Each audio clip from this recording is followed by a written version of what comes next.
Oh, it's good to be back after a wee bit not being online. I rescued a wee mouse. Didn't go so well, but that's okay. We'll carry on with it. Basically, I'm just going to do a little demonstration on my system I've created here and kind of describe why I'm doing it. Right. So the word amateur comes from the Latin amita, one who loves. It didn't always mean an experience. It meant passion. It meant doing something not because you have to, but because you want to.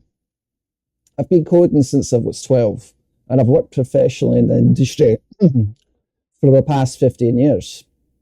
But Kinto, this isn't just a project, this is something I love building.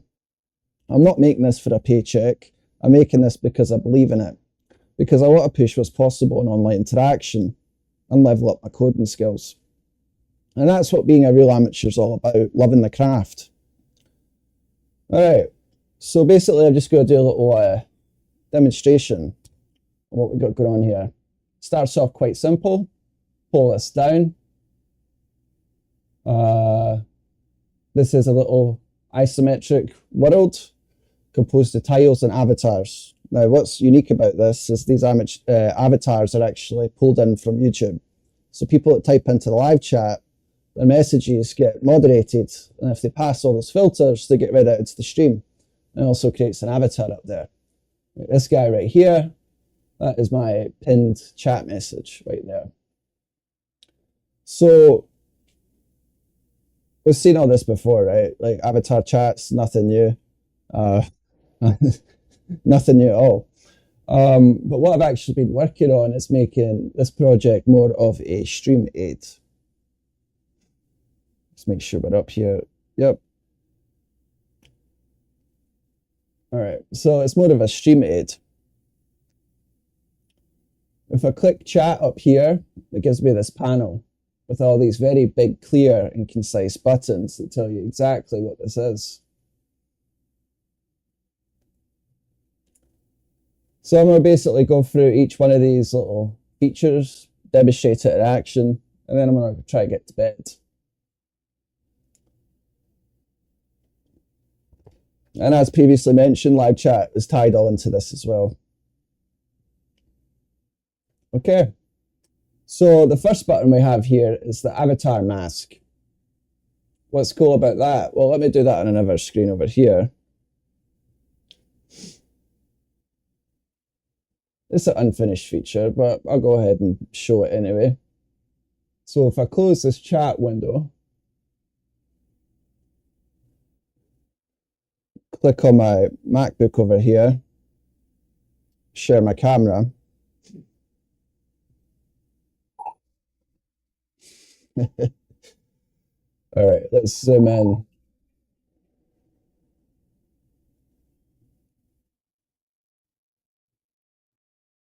All right, so if you see my face of my character right here, that's that first initial feature. So I'll go ahead and kill that. It's still a work in progress. All right, get the chat panel back open. We'll make it draggable. Pull it down here a bit. The next feature is just simple. If you don't want to share your camera, but you want to stream your gameplay or building something, you could do that. You click this wee button. And move it to view.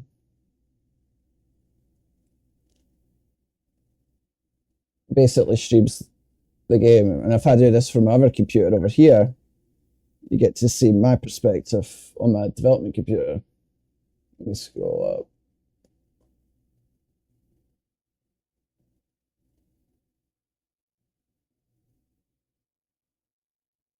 So I'll kill this one.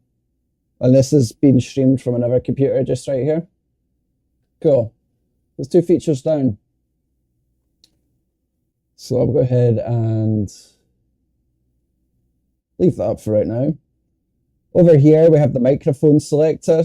This makes it possible for you to wirelessly use different devices, such as your Steam Deck or your phone as a microphone. When the whole idea is you can easily bring in guests or even just multiple of your own devices for, I can make this a dedicated microphone, use this. Or I could have it be a dedicated camera angle. Let's just select something that won't output anything. I'll quickly mute it. So that's what this is right here. I'll click end. Right. So the next feature we're going to look at is the camera. These are all the video devices I've connected to this streaming setup right here. 3 capture cards and a shit ton of webcams. All right. Let's go ahead and just hit this camera right here. We'll make that main. Pull this down a bit. We'll shrink the avatar chat. So this video has been streamed in wirelessly through Kinto. Pretty cool. Let me just go to whatever computer here. You can switch what is the main focus in real time. So I could actually share my camera over here as well. Ooh, another angle. Let's just switch out dynamically or wirelessly. Very, very cool. Wanted to get that captured.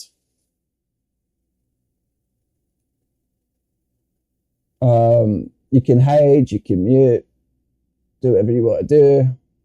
There's some controls there. You have resolution controls. This menu is not complete, but say you wanted to do a 16 by 16 camera stream, you could. Let me do it from another device.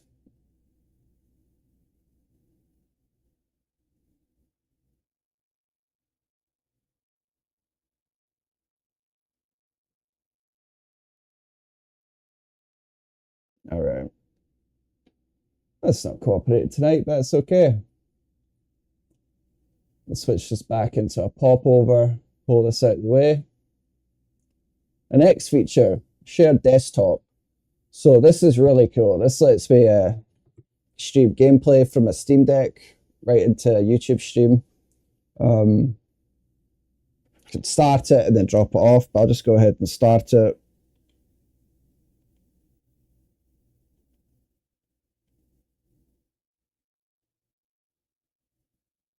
All right, now we got that up. So that's my Steam Deck there. I'll just go ahead and launch Portal or something. There's my Steam Deck library. So that's literally real time. And the latency is low enough that it's actually playable. So I can actually sit here and play using this as a controller while looking at the screen.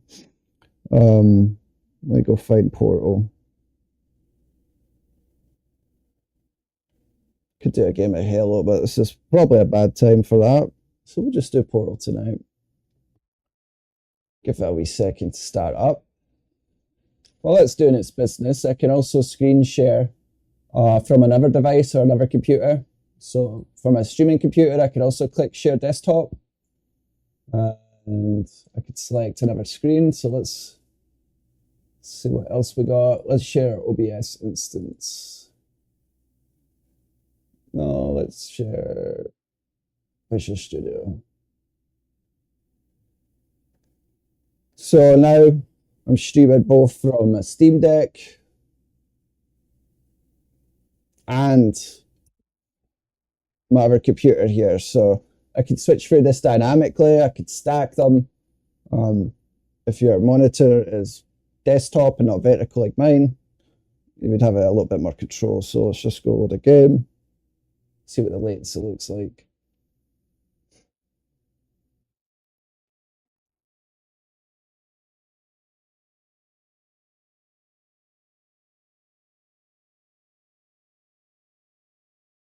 So streaming wirelessly. This is built out using React, WebRTC, WebSockets, WebGL, Node.js. So this is definitely a big meat and butter part of this, is the ability to just literally take anything that has a web browser and be able to share screens. So that's another feature that I do a bad job explaining. So if I terminate my Visual Studio, which is up here, we'll go ahead and terminate that. I'll select this as the main. Move this up. If I click create link, that lets me bring someone else on. So say someone that's very cool hops on a live chat and actually, has a project they're working on. I want to see it, right? You want to see it. Click create link. It generates a guest session, which automatically signs them in and starts a video sharing session. There we go.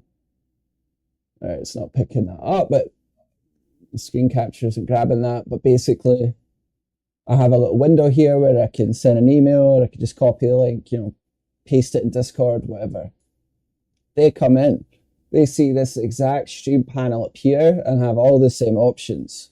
And you can evoke that anytime. You are the room host, so you can control who is able to share, what they're able to share. Maybe you just want them to share a microphone. You don't trust them with a video. You can't trust everyone. You can just do that. You can also send files over this. This is still a work in progress. This is all peer-to-peer. It doesn't go to a server first. It's not like uploaded to Amazon S3 or anything like that, and then you get it. It's just a direct connection. Now that gets a little bit more complicated when you start talking about NATs and various network configurations. Turn servers are obligatory or mandatory in those situations if you want to, bust through that. But in principle, that just sets up the routing. And for the vast majority of people, it doesn't even require that. You can get away with just a spun server. Forgot. All right, what else do we have here? A lot of good stuff. You can also trigger a call. So say someone comes on and we're unable to successfully share the camera, whatever reason, you just hit call. They would see your video immediately up there, and they would have the option to pick up videos. So I'm not going to click it. I'm just going to click hang up. They basically give them a selection like this of what camera they want to select. Would have one already defaulted, selected by default. And there you go. So pretend I'm someone else that brought someone else on. That's what we got going on there. All the meanwhile, I could still be playing Portal in the background, or someone else could be. We could both be playing Portal and sharing our tricks or secrets or whatever the hell. But the main focus of tonight was just getting on here, just kind of demonstrating this little stream aid that I've been working on. It is 2:16 a.m. so I'm going to start wrapping this up. All right. Drop a like or subscribe if you want to see how I actually coded this thing, or if you want to ask any questions. Please feel free. This is the bloody internet. Yeah, good stuff, especially if you can build new tools in it. All right. Appreciate you guys. Hopefully I find time one day to edit this long form or larger video into an actual bloody video. I've got quite a backlog, but something else goes wrong. Missing a bit of audio or whatever. Focus more on the development. Anyway, really glad I got on to at least show this. Oh, one other thing.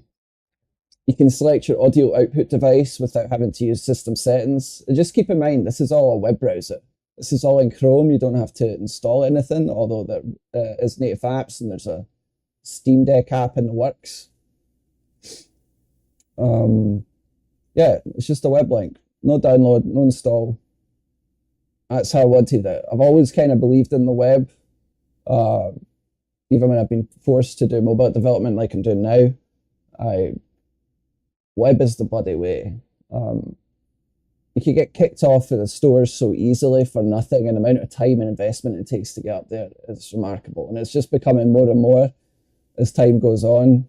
And that's why you're seeing more and more smaller developers basically get locked out. All right.